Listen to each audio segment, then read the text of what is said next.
rabia, ¿cierto? Malos ratos, algún nivel de estrés que nos lleve quizás a tener otro tipo de problemáticas un poquito más severas.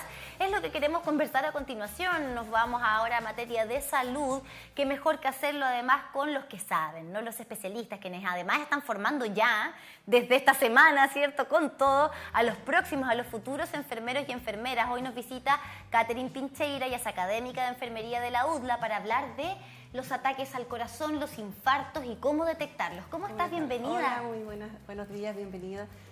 Sí, un tema muy importante, pensando que hoy en día es una emergencia médica, ¿ya? Y ha aumentado mucho la tasa de infarto en nuestra población, ¿ya? Entonces, importante explicarle a la población qué es lo que es, porque se conoce como este ataque cardíaco, pero que en realidad se conoce, el nombre es un infarto agudo al miocardio. Claro, porque como bien decías tú, esto está siendo cada vez más común. Hace poquito estuvimos hablando con el Hospital Guillermo Benavente, que estaba cumpliendo 50 años de la primera cirugía cardíaca. O sea, estamos hablando que acá en Chile más o menos debemos llevar unos 60 años, más o menos tratando todo esto que antes no se trataba. No se trataba tanto. Y hoy día, lamentablemente, cada vez más, de acuerdo a nuestras formas de vida, estamos más propensos de sufrir y de ver un ataque cardíaco. Claro, como bien dices tú, por los estilos de vida que hoy en día llevamos en la población, ha aumentado mucho los infartos agudos al miocardio. ¿Ya? Expliquemos un poquito para que entiendan qué es lo que es un infarto agudo al miocardio. Principalmente es que una de las arterias que lleva la sangre al corazón se obstruye, ¿ya? Y no permite el flujo sanguíneo a este músculo del corazón, por lo tanto, este músculo comienzan a morir las células, lo que nosotros conocemos como necrosis, y se muere esa parte del corazón. Por lo tanto, es grave porque es una emergencia de riesgo vital, o sea, el usuario se puede morir a causa de esto. Mientras más tiempo pasa, más riesgoso es. Por lo tanto, el tiempo que pasa o que transcurre entre que consultan a urgencia es realmente vital, sobre todo para saber cuál va a ser el tratamiento de elección. O sea, un ataque cardíaco es una muerte de una parte de nuestro corazón. Una muerte de una parte del corazón por esta obstrucción. Esta obstrucción se produce principalmente porque hay una plaquita que nosotros llamamos placa de ateroma, como para que lo entiendan, es una placa de grasa o de colesterol que finalmente obstruye el paso, produce un tapón y la sangre no puede llegar a esta parte del músculo cardíaco produciendo el infarto. Se nos tapó una cañería en el corazón. Se nos tapó una cañería. Muy simples. Ahora, eso es. Este infarto agudo al miocardio, ¿por qué se puede llegar a producir en una persona? ¿Hay diferencia entre hombres y mujeres, entre rangos etarios? Sí, se produce principalmente por los malos hábitos. Hay factores de riesgo. Por ejemplo, el sexo masculino tiene mucho más riesgo de tener infarto que las mujeres. Las mujeres principalmente se da en la etapa posmenopáusica, ¿ya? ¿Por qué? Porque en la etapa posmenopáusica disminuyen los estrógenos y esto hace que aumente mucho más lo que nosotros decimos el colesterol malo y disminuye el colesterol bueno. Por lo tanto, tienen más riesgo en esa etapa. Los hombres alrededor de, bueno, en realidad la población en general, alrededor de los 55 y los 60 años, pero hoy en día ha aumentado mucho desde los 40 años, desde los 40 a los 55. Y se han visto personas jóvenes también con infarto, ¿ya? Las enfermedades cardiovasculares también es un riesgo, ya tener diabetes mellitus, hipertensión arterial o dislipidemia es un factor de riesgo y por sobre todas las cosas el tabaco. Más si no están tratadas. Más si no están tratadas. Y el tabaco es uno de los factores principales. ¿Por qué? Porque dentro de los componentes tóxicos que tiene el cigarro, cuando usted inhala el cigarro pasa rápidamente al torrente sanguíneo y lo que hace es como que va matando, va produciendo un tipo de oxidación de las células que van en este vaso sanguíneo. Y además hace como una especie de pegamento, que cuando pasa el colesterol, este colesterol se adhiere mucho más rápido a las plaquitas, formando esta placa de ateroma. Por lo tanto, no solo por lo tóxico del humo del cigarro en sí mismo, que ya afecta al torrente sanguíneo, sino porque además genera esta placa de pegamento que se adhiere a la grasa. O sea, a la grasa. Claro, y además reduce el calibre de este vaso sanguíneo, por lo tanto afecta en todos los sentidos, va a afectar el tabaco. Así que ese es uno de los principales riesgos sin duda. Claro, y genera problemas de presión también, o sea, claro, una cañería que está funcionando a media, sabemos las consecuencias que eso puede tener, pero ¿cómo nos vamos dando cuenta que estamos sufriendo o estamos frente a una persona que está presentando síntomas de ataque cardíaco?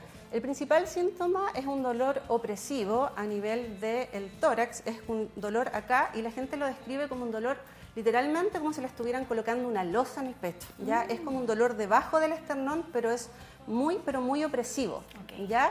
Y este por lo general dura más de 20 minutos, ¿ya? Porque podríamos tener otros diagnósticos, por ejemplo, las crisis de pánico, cuando hay mucho estrés, mucha ansiedad, también se produce este dolor opresivo, pero que no dura tanto tiempo, ¿ya? O los dolores musculares, cuando usted hace una fuerza mal hecha, puede también producir un dolor, una opresión torácica, pero que no es la misma del infarto, porque el infarto se caracteriza como es opresivo, ¿ya? O sea, Una no es losa en el pecho. Claro, no es como en un lado en específico, sino que Es como... donde está acá, nosotros Claro. tenemos acá un huesito que se llama esternón, Ya. Sí. debajo de eso se siente el dolor, Ok. ¿ya? Y este dolor se puede irradiar incluso a la extremidad izquierda, a la mandíbula, al cuello, al hombro o incluso en la parte de la escápula infraescapular. Usted acá atrásito puede sentir ese dolor, ¿ya? Perfecto. ¿Y se puede llegar a confundir este dolor con síntomas de algo más? Sí, claro. Por ejemplo, lo mismo que yo decía, las crisis de pánico, muchas Ya. veces las personas sienten este dolor opresivo del pecho, que siente que se van a morir, se podría confundir. O, por ejemplo, cuando hay un dolor pleurítico asociado a alguna enfermedad pulmonar, se produce este como dolor que además tiene una puntada que se podría confundir. O los dolores estomacales, cuando influye, por ejemplo, a nivel del esófago, La podría acidez. confundirse también con este dolor. Pero esto es permanente. Permanente, claro. Por eso es Ahora, importante consultar a tiempo. Otra cosa importante, los pacientes que son diabéticos tienen una condición que se llama neuropatía, que disminuye su sensibilidad Sí. a nivel de los nervios. Tienen- Por lo tanto, sienten menos dolor. sienten menos dolor. Por lo tanto, en ello los síntomas son mucho más leves. E incluso, en vez de sentir el dolor, esta opresión a nivel del tórax, ellos la sienten en la boca del estómago. ¿Ya? Ellos dicen, tengo un dolor acá en el epigastrio, en la boca del estómago, que podría ser un infarto. Y Así ahí hay sí que tener se mucho puede ojo. confundir con algún Ahí tipo sí de que se puede acidez o confundir. reflujo. Sí, ahí sí se puede confundir. Pero Hay además de este dolor, perdón, opresivo en el pecho, nos decías debajo, ¿cierto? Abajito del esternón. esternón. Como si estuviera en una capa más adentro Más todavía, adentro. ¿cierto? ¿Qué otro síntoma es característico este dolor que se irradia a nuestro lado izquierdo, Al lado más bien, izquierdo, verdad? sí. La cara, la mandíbula. el hombro. Ya. ¿Qué otra señal nos podría alertar? Porque de pronto uno también, por tratar de calmarse quizás un poquito, Claro. decir, a ver, ya, esto en mi cabeza quizás, soy yo que me estoy imaginando cosas, empieza como a asociarlo a otras cosas, pucha, me duele aquí ya, pero será porque estoy con un poquito así de, oye, me duele acá, no es que dormí muy mal, dormí Claro. para el lado de allá. ¿Qué otras señales nos puede dar? Otras señales puede ser, por ejemplo, sudoración. Empezar a sudar, empezar a estar muy pálido, sentir como que el corazón se acelera, pueden tener taquicardia, fatigados, así como muy cansados. Pueden tener hasta un desmayo, un síncope que se desmaye. en ¿Algún gusto momento. o sabor en la boca? No, gusto o sabor en la boca no lo describen. Es más el dolor torácico opresivo. Ya. ¿Ya? Con esos dolores podría Sudoración, ser sudoración, pérdida de conciencia, fatiga, muy cansado, taquicardia. calor. También pueden sentir un calor en la extremidad superior, toda la parte superior, y también la falta de aire, como que les cuesta respirar, como que se sienten agitados y no pueden respirar bien, incluso podrían haber náuseas y vómitos. Ya, y ahí, claro, es importante actuar lo más rápido posible y usted nos decía que es una emergencia. O sea, llegamos a un lugar de atención primaria o a la unidad de emergencia de un hospital y vamos a pasar de inmediato para descartarlo, ¿no? Claro, o sea, si usted tiene síntomas de un infarto, debería ser por normativa, dentro de los 10 primeros minutos le deberían hacer un electrocardiograma.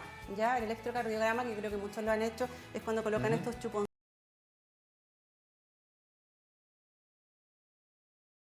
Si hay un infarto o no y en qué parte del corazón específicamente está el infarto. Ya dentro de 10 minutos aproximadamente que usted consulta urgencia deberían estar tomándole un electrocardiograma.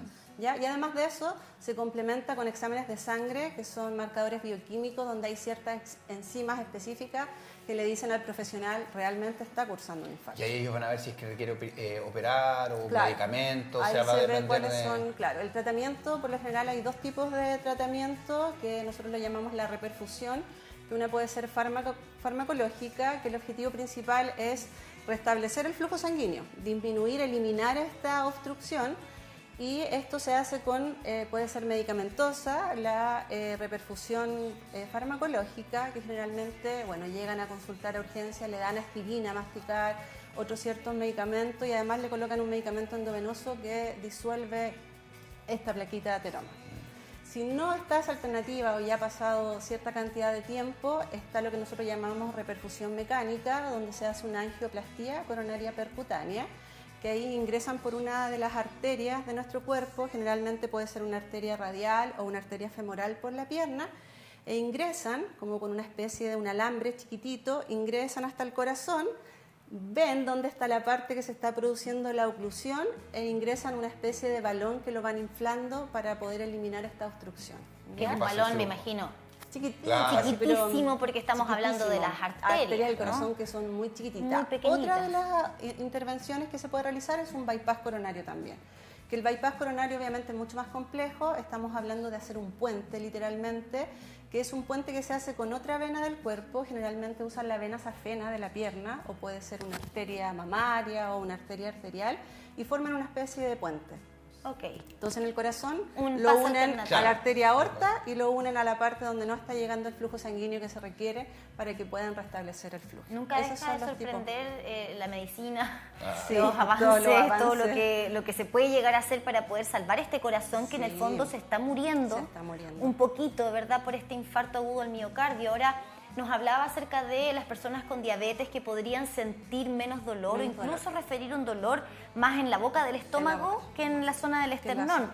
¿Hay alguna otra patología u otra condición de una persona que podría hacer que fuera más sutil este infarto? En las mujeres podría ser un poquito más sutil también, ¿ya? Pero por lo general la característica principal es este dolor opresivo que dura más de 20 minutos en la zona del esternón, retroesternal. Importante hacerse todo este análisis, ojalá, bueno, llegando a cierta edad también, anual. Sabemos que hoy día no hemos enfrentado, por ejemplo, a deportistas que han fallecido, les ha dado ataque al corazón disputando algún juego o en cancha, en el caso de los futbolistas, pero que muchas veces venía con algo que no se había diagnosticado, venía con algo, pero ahí la importancia también de hacer estos chequeos. ¿Desde qué edad? Bueno, la idea es que vayamos siempre al médico, pero ¿desde qué edad ya debemos empezar a poner más ojo con respecto a nuestra presión, nuestro colesterol y por supuesto nuestro corazón? Por ejemplo, en la atención primaria, los CEFAM, está un examen que se llama examen de medicina preventiva, que es el EM, que se hace desde los 15 años hasta los 64 años, es totalmente gratis.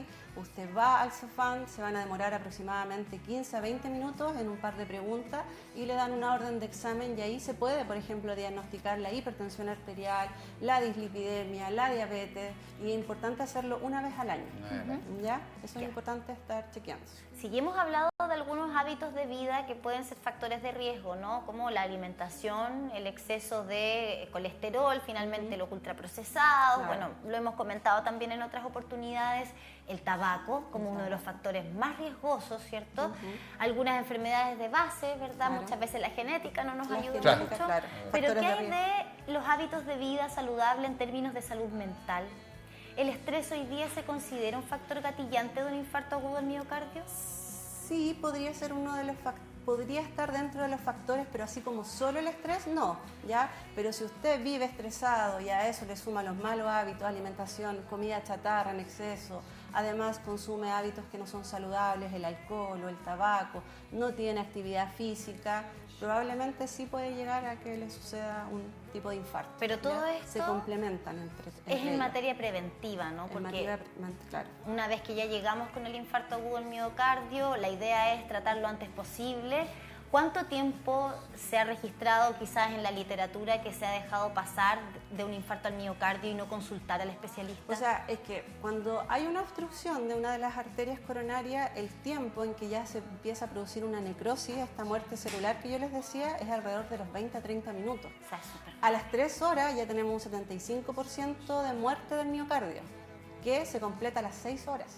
¿Ya? Por lo tanto, el tiempo es crucial para ir a urgencia. Y si usted tiene la duda, consulte y los especialistas van a ser los que van a determinar, no, en realidad es una crisis de angustia o tiene algún problema a lo mejor pleurítico a nivel pulmonar o hizo una fuerza muscular que no correspondía o está asociada a otra causa. Pero lo importante es consultar cuanto antes. El tiempo es vital.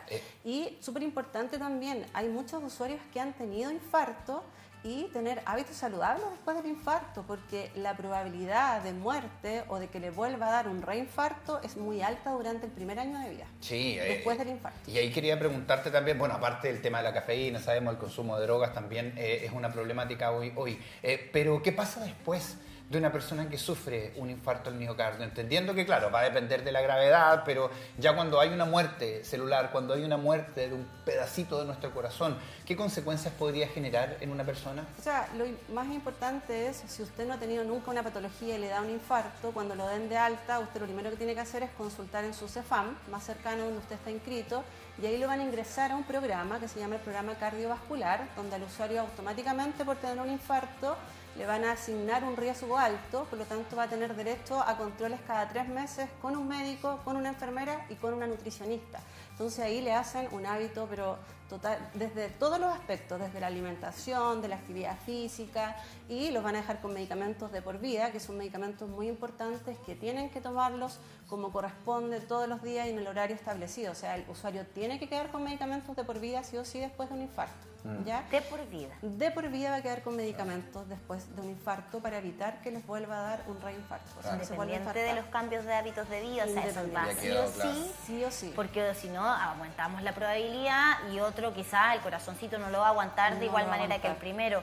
Ahora quiero volver un poquito al punto que hacía Luis respecto del consumo de cafeína. No se nos vayan a asustar tampoco. Oye, yo me tomo un café todos los días en la mañana, chuta, claro, para que especifiquemos. Cuando hablamos del consumo de cafeína, ¿cuánta cafeína ya es dañina para el corazón? Lo ideal sería no consumir cafeína, ya que fuera un café descafeinado. Pero si usted no puede dejar la cafeína, o sea, ideal que sea máximo un café al día. Claro, porque si a esto le sumamos, por ejemplo, todas estas bebidas energizantes que tienen... Son como 50. De cafeína por latita y vamos viendo que se consume 1, 2, 3 al día o incluso más. Personas que tienen el hábito de pronto en el vehículo, tienen muchas latitas, ¿verdad? Y a eso podría implicar un riesgo. Un riesgo, sin duda. Y a eso sumarle el consumo de sal, ¿ya? Que también es un riesgo. Entonces tenemos la cafeína, los alimentos chatarra, la gente no consume agua, que lo ideal es 2 litros de agua al día, y además el consumo de sal excesiva, claramente eso puede aumentar la presión arterial y va a hacer que sea más riesgoso para nuestro corazón. Y el consumo de drogas, además del tabaco, drogas como el alcohol u otras drogas que son sustancias ilícitas, ¿también pueden afectar? También son un factor de riesgo el consumo de cualquier tipo de droga ilícita que va a acelerar nuestra frecuencia cardíaca y ahí puede producir también algún tipo de infarto o acelerar esta pequeña plaquita que ya está ahí, pero que todavía no ha hecho su efecto. Claramente el consumo de sustancias nocivas puede afectar. Tenemos una persona quizás con un sobrepeso importante, una obesidad. Que no se alimenta quizás de la mejor manera, le sumamos el estrés, le sumamos ahí también el sedentarismo. Claro, o que tenga un factor hereditario, que alguien en su casa haya tenido hipertensión para atrás, ¿cierto? Claro. Y le sumamos el consumo de la cafeína con todas estas bebidas, ¿cierto? Que nos dan alas y patas y cosas, y alcohol y drogas, o sea, ya estamos sumando factores, pero que son una ecuación lamentablemente perfecta para un infarto. Para un infarto, efectivamente. Así que ahí hay que cuidarse con los hábitos saludables. ¿Ya? Yo sé que cuesta, nosotros siempre hablamos hábitos saludables, pero de a poquito ir haciendo un cambio, la alimentación que es tan importante, consumir ojalá al día 5 raciones entre frutas y verduras. Si usted se consume 3 frutas, cómase 2 verduras, o si se come al revés 3 verduras, cómase 2 frutas al día, consumir 2 litros de agua al día, eliminar la comida chatarra, las legumbres ojalá 2 veces a la semana, lácteos 2 veces al día, o sea, tampoco es tanto el cambio. Se puede hacer, se puede lograr.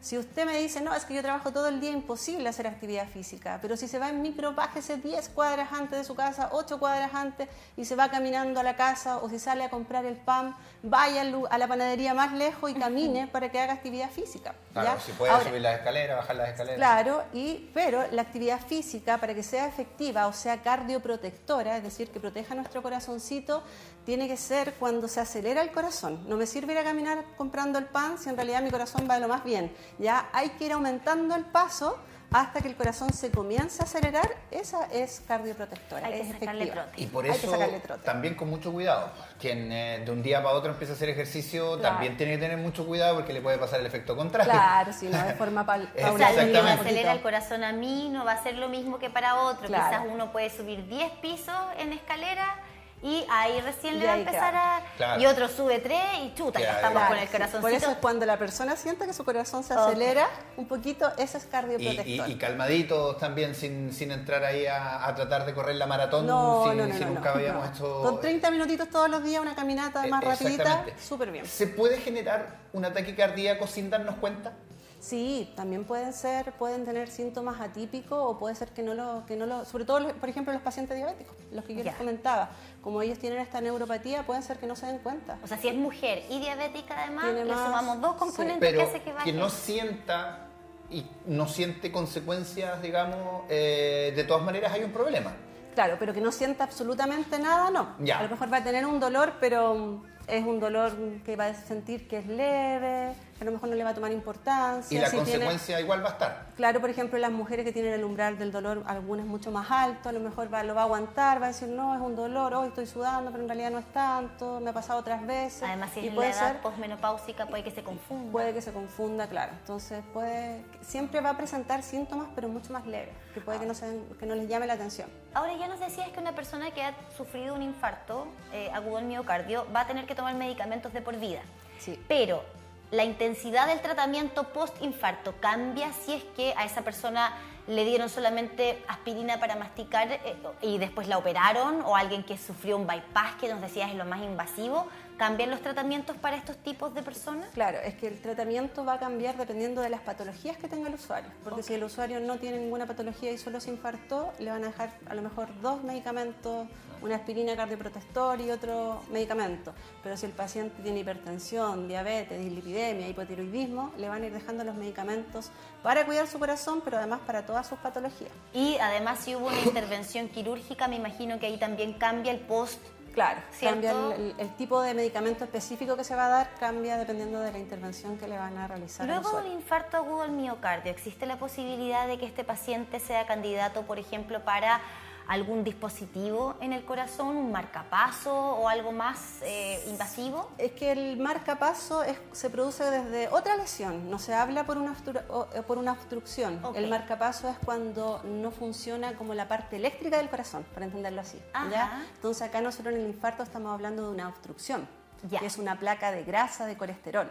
¿Ya? El marcapaso se usa cuando no funciona Cuando la falla el parte, corazón. cuando falla la parte eléctrica de nuestro corazón. Perfecto, Entiendo, claro, ¿ya? ahí vamos aprendiendo. ¿Y qué hay del ácido acetil salicílico? La aspirina. La aspirina, porque había incluso una publicidad de esta marca genérica que decía con uno al día preveníamos ataques al corazón. Sí. ¿Funciona, no Sí, funciona? ¿Es bueno, no es efectivamente, bueno? o sea, de hecho cuando usted llegue con un infarto al hospital, le van a dar aspirina a masticar, va a ser uno de los primeros medicamentos que le van a dar en ese momento. Y sí, efectivamente es cardioprotector, el paciente con infarto sí o sí va a quedar tomando aspirina de por vida, pero lo ideal es que siempre la recomiende un médico, que no la administre usted por sí solo. Claro, porque también si la tomamos tenemos que avisar si es que llegamos a algún recinto de Claro. salud que la estamos tomando, porque esto hace que no coagule la sangre. No coagule la sangre, y si a lo mejor usted la empieza a tomar porque lo escuchó Claro. en las noticias y usted no tiene idea si tiene alguna otra patología que podría Claro. intervenir con esta aspirina, lo ideal es que no, que siempre sea recomendada por un médico. Pero Perfecto. sí o sí es cardioprotectora y sí o sí la va a tomar el usuario post-infarto. Pero mejor que le recomiende un médico. Pero siempre todo lo que es medicamento la tiene que Claro. recomendar un médico, siempre. ¿Existe la posibilidad de quedar con algún tipo de secuela física luego de un infarto agudo al miocardio? Sí, podría haber alguna alteración como de la movilidad o de la motricidad del lugar, el lado izquierdo aproximadamente, pero no es tanto como el accidente cerebrovascular. ¿Ya? Y pulmonar, bueno, el corazón, yo sé que cuando generan problemas al corazón, a la maquinaria, A la pueden maquinaria. generar problemas físicos. En el caso de un infarto, ¿no? ¿O sí? Sí, en el caso de un infarto, dependiendo del tipo de infarto del lugar, podría generarse después una complicación, pero a nivel de ahí, en el momento, a nivel pulmonar. ¿Ya? Cuando consulta por urgencia, en ese momento, si no se trata a tiempo, podría generar ahí un problema a nivel pulmonar.